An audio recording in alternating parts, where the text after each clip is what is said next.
Hey everyone, and welcome back to Bridging the Gap. Make sure to leave a like on this video down below and subscribe. My name is Alvin. I lean right on most issues, and I'll be representing the Republican side. Hey, I'm Luke. I lean left on most issues, and I'll be representing the Democratic side. Now, in this video, we'll be showcasing uh, the best case scenario for Republicans in terms of the governor's races for this midterm elections. Yeah, so as I've said in every video before where we've done a best case map, this is going to be the top 5% scenario for the Republicans. So we aren't going to do top 1% or top 0.1% where the whole map's red. It's just going to be a semi-realistic prediction, but one of those better, almost best case scenarios for the Republicans. And here we've laid out the safe states that we had in our most recent prediction. And obviously, in a best case scenario, these would all be safe as well. So now we'll look at some races that we would have to move into the safe Republican category should they have a best case scenario. And I think we can start off in the South. Yeah, well, first off, I think we can do Alaska in that bottom part of the map right there. And then, well, Texas and Florida as well. Do you want to explain the thoughts behind that, or? Yeah, so we'll start with Alaska. In this race, it's a three-way race, and Mike Dunleavy is the incumbent Republican who's winning basically every single poll. But if Bill Walker, a former governor, heads to the third round with him, bringing with him all the Democratic votes, he has a real shot to take down Dunleavy, which is why we recently had it in the likely column.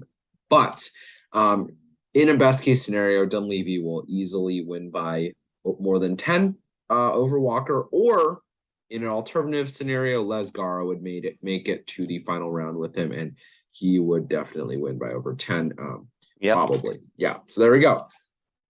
Now, with Texas, we've seen Beto O'Rourke not doing so well as he was doing in 2018. And this can mostly be contributed to the fact that Abbott's race is less nationalized and he's a popular governor in the state. He's not extremely popular. He's controversial for sure, but he has maintained a very healthy polling average, usually above 50% in recent polls. And he's certainly going to win by over 10 in best case scenario. He might even win by over 10 in a normal scenario. And then how about you explain Florida? Well, in Florida, we have the Chad himself, Ron DeSantis. Even as a Democrat, like you can tell this guy's like the GOP superstar. I guess when you count for Donald Trump, maybe that's debatable, but the second to Trump here. Yeah, DeSantis has been polling extremely well. That's undeniable. He's been like seemingly just like crushing Charlie Crist, the former governor, in the polling. And I mean, it might even be possible that he gets over 10. The Republicans have been doing better in the generic ballot recently.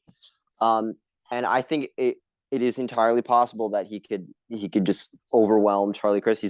He's popular in his state, like decently popular in his state, albeit controversial, like Greg Abbott in Texas. Yeah, like I think he could get it in the solid. Correct. And yeah, so those are all the likely states that we had in our last prediction. We're going to be moving. Other than Georgia, into the safe column. And I'm not entirely sold on moving Georgia to the safe column, but do you have anything on that? Yeah, I mean, if we want to characterize this now, I guess, I think in a best case scenario, Brian Kemp may be able to push it to 8 or 9 points, but I do not think he'll be able to beat Stacey Abrams by more than 10. Stacey Abrams, she's our Democratic superstar in Georgia. She helped flip the state. I don't think in a swing state like Georgia, especially, like I do not think Brian Kemp could get that much is enough support to get over 10% points compared to Abrams. Yeah, I just don't really see that. I agree. And yeah, so let's move on to the safe Democratic states that will stay safe. And I'm gonna characterize California, obviously no debate about that. Hawaii, obviously no debate about that. Massachusetts and Maryland. And hot take, that's it for me. Do you have any opinions on anything else? I think I would just add Illinois, because what's the governor's name? Pritzker. JD, is it JD? JB Pritzker. JB Pritzker. JD Vance in Ohio, so JB Pritzker. Okay. See, I'm trying here. Like, you shouldn't have 2 letters as your first name in like polling or whatever. But yeah, I don't know. It is Illinois. Obviously, there's the big city of Chicago. I don't think Pritzker's been polling really bad. He's been doing all right in the state, I think. He's popular. He has the 3rd biggest city in the nation, I believe Chicago is. Urban area, very Democratic. I think it'll be 10 plus easily for JB Pritzker here. What do you think? Yeah, I'm not entirely sold on that. I think maybe it's more than top 5%. Okay, maybe we give this one a safe Democrat. But that recent poll by Osage Research did have it within 2. Obviously, they're Republican polls. Obviously, they're not that accurate. But I think really in the best case scenario, we could see this within 10. In this Democrat pollster, they had it up 15. And it's really not entirely impossible that it's within 10. But, it is Illinois, so I guess we're there. But do you have anything else on any other safe D states?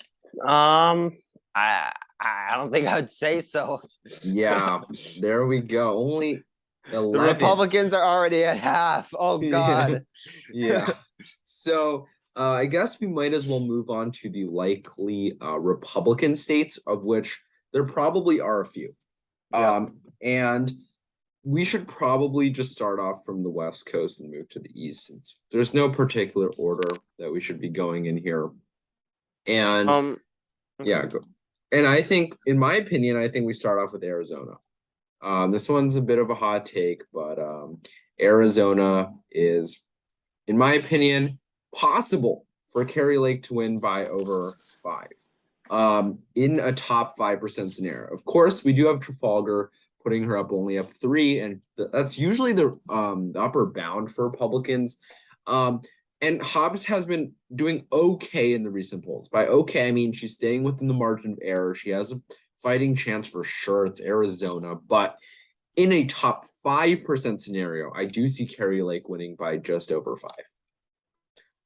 Personally, I wouldn't say that. I think this race here in Arizona is going to be sub 5 points. I think it's going to be a pretty close race.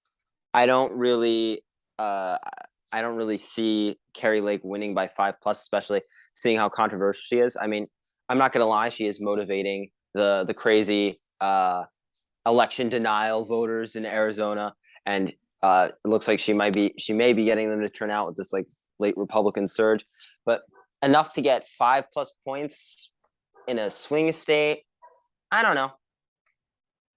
Yeah, okay. I'm gonna keep this one into likely. I'm gonna further explain it, and I mean, it's your video, dude. Like, yeah, you're the it is the Republican. Republican video.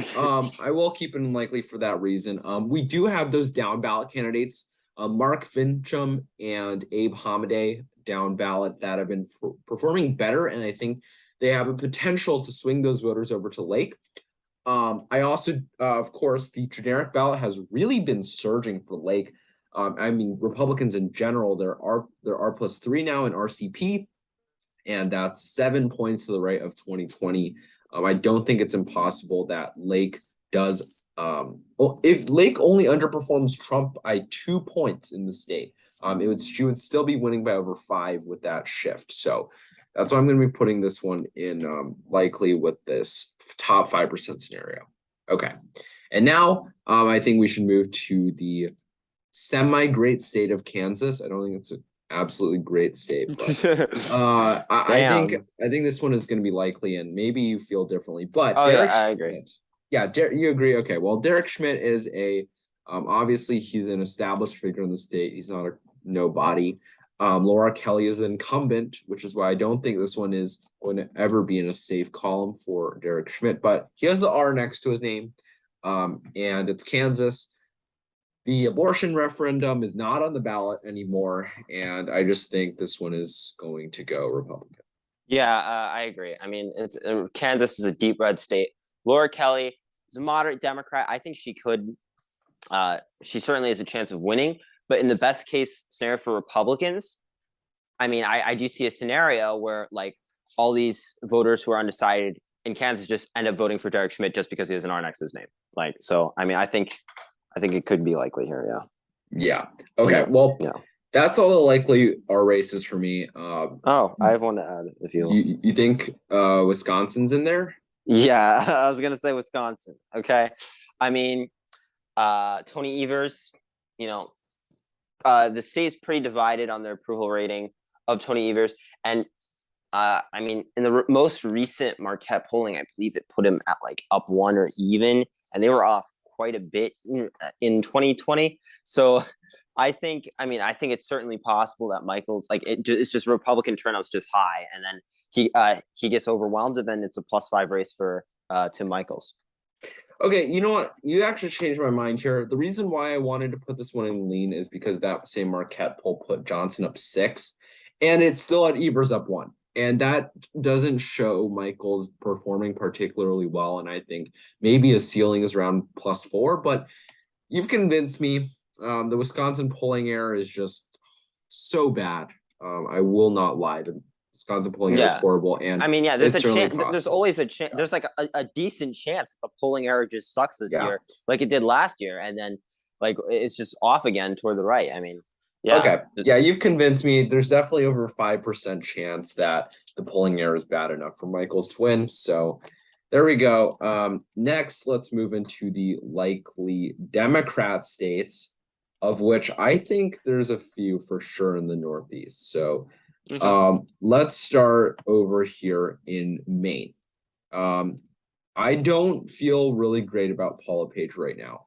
Paula Page potentially could get into lean. Okay. I don't think that's impossible, but the recent polling has Mills winning by a safe margin, actually. All of them really. And Paula Page has not been doing well. He is a former governor. He rode the red wave in 2014 to become the governor, but of course he got defeated by Janet Mills, who's now the incumbent. And Janet Mills is a decent governor for Maine, objectively in terms of like how popular she is. And she's been performing well. I think it's Maine. You know, Paula Page has an outside shot. He has a non-zero chance to win, but it's going to be well under 5% for me, and this is going to be a likely Democrat state. Well, what do you mean? Well, okay. Well, I think for Maine though, I don't know. I do think there's a shot that it goes to lean. Maybe I'm just a very, very pessimistic Democrat. I don't know. I'm a pessimistic Republican. That's why I put this one into likely a Democrat. But I mean, dude, this is the best case video. I think in the best case for Republicans, they could get this to lean. I mean, it's Maine. I mean, in 2016, what was it, like 3 points for Clinton? I don't know. This is looking like a slightly redder year than 2016. I think it's possible that a former governor has appeal, and you know, he could drag this down to lean. I mean, I don't know. I'm getting nervous now. But yeah. I mean, if you think it's likely, then you could leave it there. But sure, maybe it's likely. I still think it's likely, but you know, I don't want to get embarrassed if you know he does pull it off somehow, and they're shifting really quickly. I guess we'll move to lean. Yeah, I still think it's probably likely, but there we go. It's lean, I guess. And then the actual likely states then that we can probably agree on are Connecticut and Rhode Island. Connecticut is a state in which 2018, let's move back because Wikipedia is great for this. This was within a very small margin. Bob Stefanowski is a strong candidate, and he got this one really close against Ned Lamont, and he's running again, right? So yeah, it's not as if this is impossible that he gets this one into likely, but Ned Lamont is probably the most popular Democratic governor in the whole nation, which is something really difficult to fight against in terms of a localized race. And he's been polling really well for Stefanowski. I think this one is only going to go into the likely D. Yeah, I agree for the most part. I mean, in the most recent morning consult, survey, he wasn't the most popular Democratic governor. That title now goes to Andy Beshear in Kentucky, but he's still, I believe, in the top 2 or 3 in terms of the most popular Democratic governors. So he's like extremely popular still. And all the polling has been doing extremely well recently.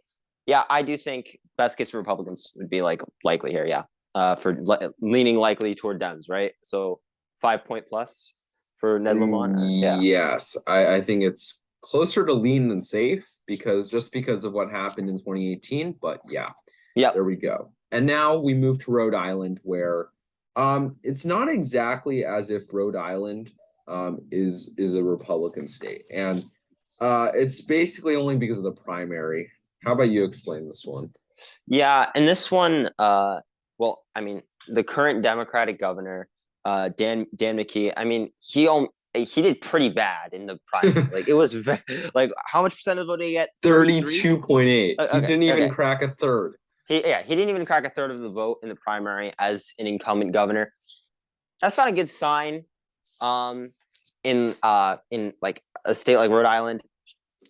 I don't know. Like he seemed like a very unpopular governor in the beginning. In the more recent surveys, it seems like he regained some of that popularity. He's regained some popularity.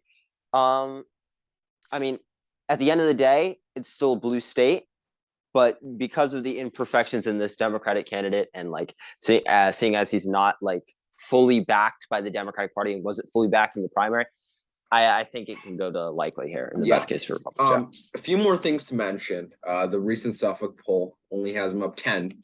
And Alan Fung's been running a good campaign in Rhode Island 2nd District, where he can definitely turn people out. And Ashley Callis has the entire Republican base behind her. I think this is potentially going to go with them 10. Might even happen. So not giving that one to Republicans, but likely Democrat. And that's actually not the end for the likely Democrats. I think Colorado is likely Democrat, and maybe I'm just super pessimistic. You know, I didn't give. Yeah, I would agree with that too. Yeah. I mean, in the Senate, best case for Republicans, I thought this was lean Democrat. I'm very pessimistic about Colorado as a Republican. I just absolutely do not trust the state to move backwards. The top 5% scenario, in my opinion, is O'Dea somehow gets a coalition behind him to vote for him because he's a moderate Republican, and he somehow carries Ganal over the 10-point margin that she would need to get this one under 10 over the incumbent governor, who's really popular as well, Jared Polis. Yeah, Jared Polis, very well positioned, polling double digits consistently. States moving to the left.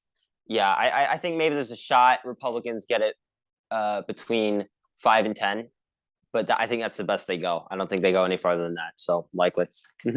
Yep, there we go. And those are going to be all the likely states for the Democrats, which is not looking great after the likely round is added, not including Maine. This would be 28-14. So Democrats not looking good so far. And now we can move to the lean states, of which we might as well just start from the West Coast and move to the East, since it's really just lean until it's left. So, let's start with Oregon, where this one is going to be lean Republican, and I'm not letting anything sway me from that. Christine Drazan has been doing well in the polls, and this is the most compelling argument for her is the polls, because they've shown Betsy Johnson consistently polling over 10%, which is going to steal a lot of these usual Democratic voters in Oregon. Portland's not looking so hot, which has been a point that's been brought up a lot in the right in terms of looking at this race. And there's been a lot of polls here that show Christine Drazan up. Even with the Emerson College poll putting her up 2, I think there's definitely some possibilities where she wins by over 1, right? That's all you need to get into the lean margin. Yeah. I would agree. I mean, the Democrat running in this race isn't necessarily extremely popular. I mean, in recent polling, Tina Kotek, the Democrat, has actually been rather unpopular. I mean, as well as all the other candidates running too. So that's not necessarily a good thing for the Democrat gathering support. And then also the independent candidate. Yeah, I think it is completely possible Drazan wins this by like a maximum of 4. I mean, maybe there's even a reality where she gets into 5. If Johnson, if the third party candidate Johnson just even like super good. I mean, I don't know. It's always weird with like 3 major candidates. So It's true. I do think there's a possibility where she wins by over 5, but it's going to be with a lower than 5% chance, in my opinion. So I think this one is leaned Republican here. okay. Yeah. Okay. Now let's move to Nevada, where Joe Lombardo, I think he's a former or he's a current Clark County sheriff. Yeah. Okay. Sure. So not sure if he's the current or the former, but he is well positioned as as an officer, the sheriff in Clark County, which is the biggest county by population in Nevada, and he's running against Sisolak, who's the incumbent Democratic governor, which always comes with some perks. But Nevada seems to have been shifting to the right recently, even though Republicans haven't really won statewide for a bit.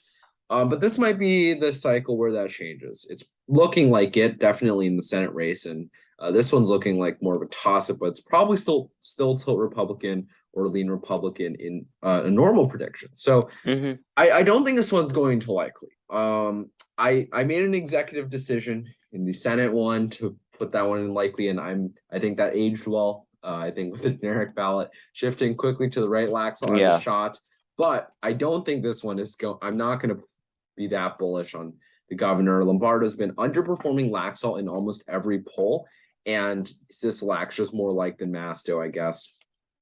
Yeah, I essentially agree in every respect. I think in a best case scenario for Republicans, they take this by like a lean margin, 4-ish points. Yeah. Yeah. All right. How about you do New Mexico? Actually, I would argue that New Mexico wouldn't be lean. I think this would be like a tilt R state. I mean, Michelle Lujan Grisham has been up in every poll. The only thing I would the only reason I put this in tilt Republican is because I've seen Mark Ronchetti like as a candidate. Like I've watched like a bit of the debates, and I've seen how he's done electorally in the state before. In 2020, he got a race within a Senate race, I believe. Yeah. Within 6 points. During the debates, very energetic candidate. I think it's a very solid Republican candidate in New Mexico. I could certainly see him winning, but because Lujan Grisham is polling so well, and it is a blue state, the blue state of New Mexico, I would personally put him in a tilt margin. What do you think? Yeah, I actually agree here. Yeah, I just have it pulled up here. He went against a different Lujan, Ben Ray Lujan in the Senate race, and he got this one within 6. And that's pretty good for him, considering the generic ballot now on RCP is 7 points to the right of where it was in 2020. So it's not like he doesn't have a shot here. And in top 5% scenario, he certainly wins this, in my opinion. And it's going to be with only a tilt margin. I actually agree here with the margin as well. Lujan Grisham has really pulled away here recently for some reason. In the summer, she was really in a tight race with Ronchetti, but now she's polling better. I think in a top 5% scenario, he still somehow wins. I think maybe the generic ballot shifts even more. Maybe it's R+6, maybe it's R+8 somehow in a top 5% scenario, and his own brand in the state just pushes him barely over the finish line and gives New Mexico a red governor. Okay. I think for the next few states, we just keep going from left to right. Yeah, let's just keep going. Minnesota. Yeah. Should I take this one or? I mean, you didn't New Mexico, so I'll do Minnesota, right? Oh yeah, got you. Yeah, we'll just alternate here. Minnesota here is just it's weird. I mean, Tim Walz is the incumbent, and Scott Jensen isn't a particularly great Republican. He's very generic, and the race looks like it's been tightening, right? It looks like it. We've had that one Trafalgar poll putting him up, and I don't exactly trust Trafalgar in the state, especially. The state's sort of weird. It's commanded by the Twin Cities area of Minneapolis, St. Paul, in Hennepin County. But we've seen a lot of factors sort of giving Scott Jensen an outside chance here. We've seen that Ilhan Omar primary in the summer that showed, anti-progressive energy. We've seen Scott Jensen being not a bad candidate compared to the other candidates around the country. and Tim Walz isn't a particularly loved governor.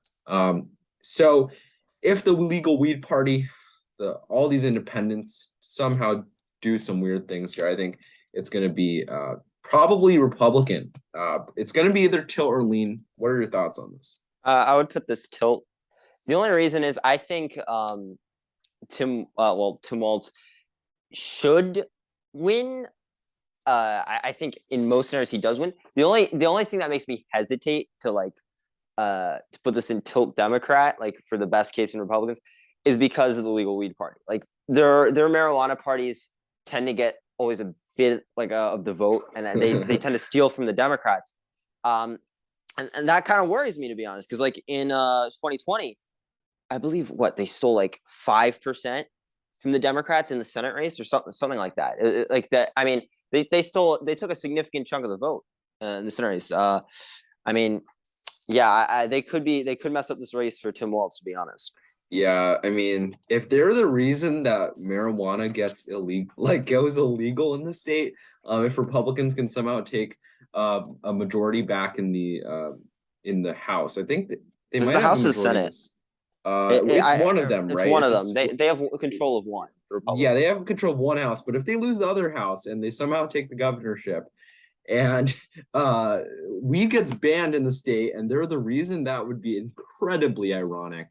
But yeah, in my opinion, this is going to be lean. I actually think that there's an over 5% shot that Jensen wins by over one. I think it's possibly wins by just a tad over one in 5% of the scenarios or more. If this shifts a little more to the right, I think it's possible. So, yeah. Okay. Next, let's do Michigan. Yeah. So, how about you do Michigan? Yeah. So Michigan, we have Gretchen Whitmer going up against Tudor Dixon. Now, okay. Maybe a week ago, I probably wouldn't have put this, given this to the Republicans, even in a best case scenario. But now I think I have to. Like, yeah, you have. You look at the polling, and it's like closing it like really fast, and it's kind of worrying me because like I thought Gretchen Whitmer was like super well positioned. She's polling over 10 in the summer. I thought she was completely safe, but the nature of recent polling errors, and the way it's shifting is making me think, oh crap, like maybe this can go Republican. In terms of how much, maybe I don't know. I'm like kind of between lean and tilt. I'll let you decide. But yeah, I can definitely see it going to Republicans in a best case scenario. I think right now though, Whitmer is still leading, but we'll see. Yeah, completely agree on all your points.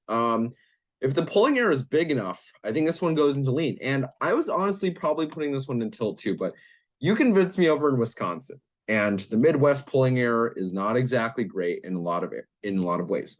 Let's not forget the abortion referendum that's on the ballot. That one could swing this one for Whitmer in the very end. If she wins by a very small margin, she can thank that abortion referendum to save her ass, because right now Dixon, she was really underrated, to be honest. Everyone was saying, oh, she's so extreme, she's never going to pull the percentages, and now she's doing it. So there's potential. Whitmer has not gotten over 50. She's been staying around 50% in all these recent polls since October, and that's a little concerning for her. I think it's possible Dixon wins by over one. Yep. And next, go to Pennsylvania here. I think actually you know more about Pennsylvania and I know more about New York. So how about you do Pennsylvania? Yep. Okay, so Pennsylvania, we have Attorney General Josh Shapiro going up against Doug Mastriano. If you don't know, Mastriano, very, very far right. MAGA Mastriano. Yeah, MAGA Mastriano.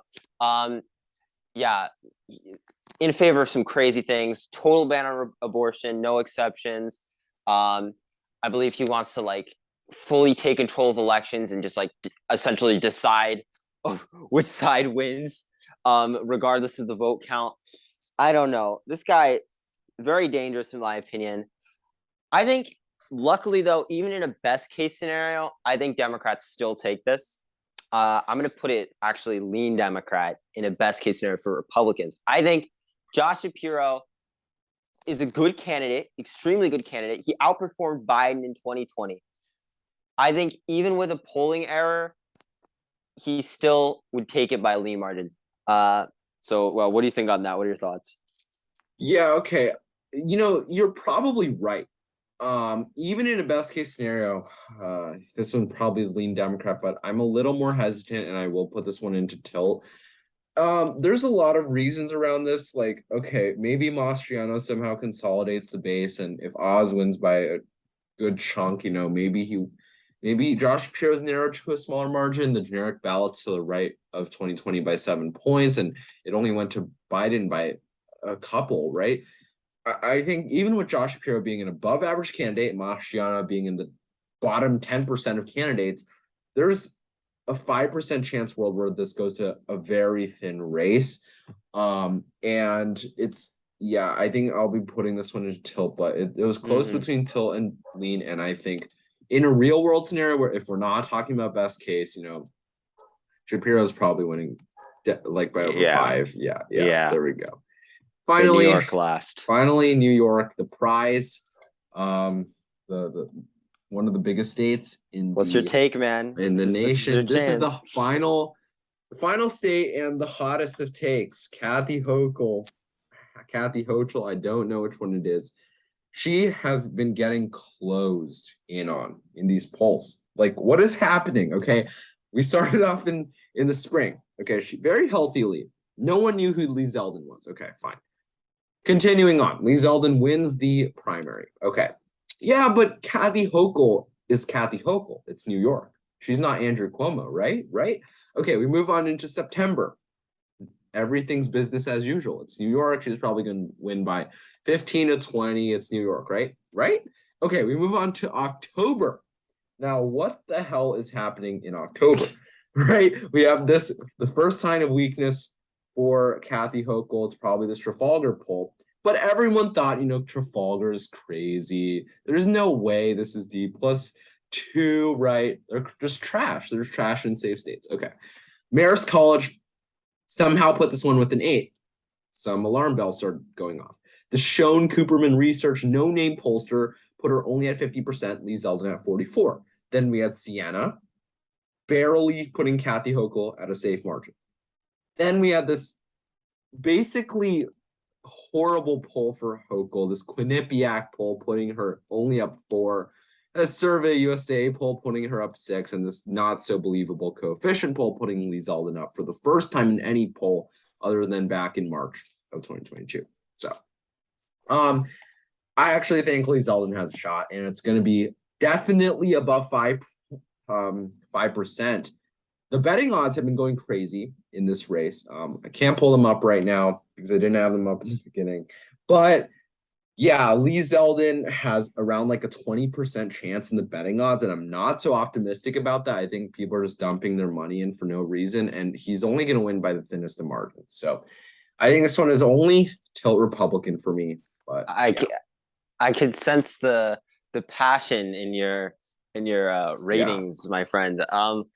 Okay, for this one, this is New York, but I don't know. Like, the polling shifts have been fast and brutal, frankly, for me as a Democrat. I don't know. Like, I don't like how fast this is shifting. Like, Hochul was up by like 20 double digits, and now it's like single digits. It's close. Quinnipiac had her up 4. Yeah, and Quinnipiac isn't exactly a right-leaning pollster. They're a left-leaning pollster. Well, I mean, in 2016 and 2020. But, I mean, if it's a neutral year, I mean, you never know. But I sadly do see a scenario where Lee Zeldin takes this. I mean, if it keeps closening, he keeps pushing crime on Hochul. And, yeah, I mean, I think he could win. Okay. Yeah, even 2 weeks ago, unheard of. Maybe this is even like safe Democrat 2 weeks ago. 2 weeks, that's true. Which is absolutely crazy. The shifts have been mad. So any final comments here, 34-16? Yeah, I just want to note one last time that this is a best case scenario for Republicans. This is not our actual ratings. You should go check out our actual rating video. Check out our best case scenario for Democrats video. But this is by no means an actual predictions video. This is just what we think the absolute best case, like top Top 5%, 5%, yeah. like best case for Republicans, that like this is it. This is our prediction for that. Nothing else. Yes. So there we go. Our actual prediction right now is the emergency mid-October rating changes video. So yeah, thanks for watching. We've got 34 Republicans here, 16 Democrats, an absolutely crazy scenario where Republicans somehow sweep basically every toss-up except Pennsylvania. So thanks for watching, everyone. Like this video down below, comment, of course, down below, and always subscribe. Yeah, and share with your friends. Share this video with your friends. Thanks for watching. Bye. See ya.